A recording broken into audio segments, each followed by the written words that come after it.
6th edition start అయిన కొంతకాలానికే ఓ కరోడ్పతి వచ్చేశాడు. జమ్మూ కాశ్మీర్ కు చెందిన రైల్వే ఉద్యోగి మనోజ్ కుమార్ రైనా కేబీసీ 6th లో ₹1 కోటి గెలుచుకున్న తొలి వ్యక్తిగా రికార్డు సృష్టించాడు. మెగాస్టార్ అమితాబ్ బచ్చన్ ను కలవాలన్నదే తన చిరకాల స్వప్నం అంటున్నాడు ఈ కరోడ్పతి.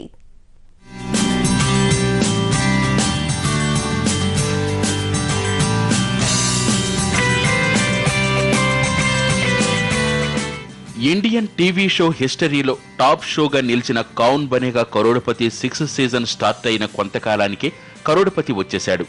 జమ్మూ కాశ్మీర్ కు చెందిన రైల్వే ఉద్యోగి మనోజ్ కుమార్ రైనా కేబీసీ 6 లో ₹1 కోటి గెలుచుకున్న తొలి వ్యక్తిగా రికార్డు సృష్టించాడు. మెగాస్టార్ అమితాబ్ బచ్చన్ ను కలవాలన్నదే తన చిరకాల స్వప్నం అంటున్నాడు ఈ కరోడ్పతి.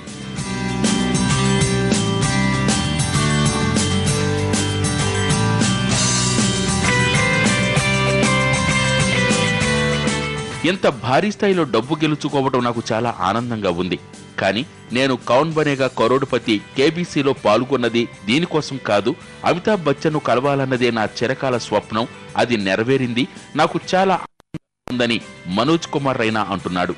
జమ్మూ కాశ్మీర్ నుంచి కేబీసీలో పాల్గొన్న తొలి వ్యక్తి. అలాగే 6వ సీజన్లో ₹1 కోటి గెలుచుకున్న తొలి వ్యక్తి కూడా మనోజ్. ఇది వాటి హలో ఇండియా.